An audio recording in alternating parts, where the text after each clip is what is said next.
Well, I know this isn't a misquote because I did actually listen to you say it. You said our job as design leaders is to get people to level up, to get the entire team, particularly the least mature influencer.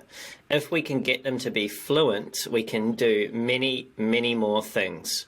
So my question is, how do you help people to achieve that fluency, to achieve higher levels of capability as a designer in an organization where that doesn't necessarily exist without coming across like a know-it-all asshole?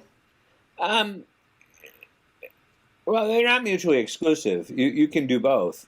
You can get Mm. them more mature and come across as a know-it-all asshole. Um, but it's probably ideal to avoid the asshole thing. Part of what we do as leaders is help those around us understand why we're doing what we're doing.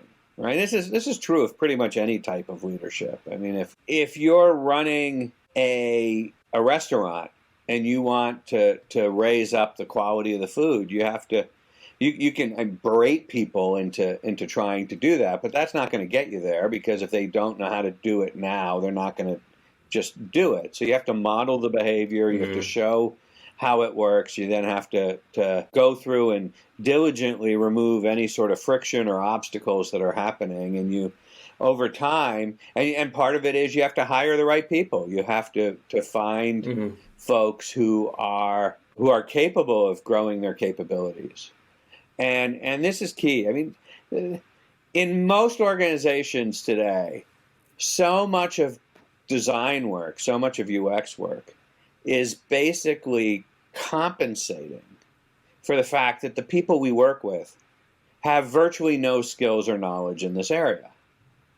And that's our fault, right? I mean, it's we let that happen, and we don't do much to fix it.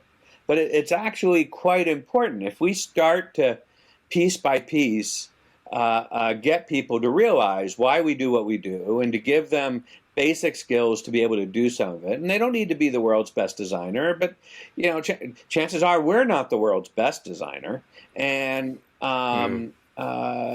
so we just need them to be able to do the work. So if we understand what the work is and we understand what's necessary to get the work done, we can piece by piece grow it out, and people will learn it and they'll pick it up. And if we focus directly on the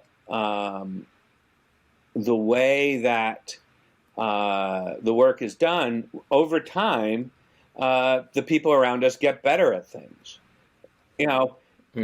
Once you get there, it takes less work to, for instance, show them something that's a better design than what they came up with themselves. And then if you can help them get to that better design on their own by just, piecemeal by piecemeal, showing them what you did to get there, they can start to get there some of the time. And then they start to get there more of the time. And then they start to get there all the time.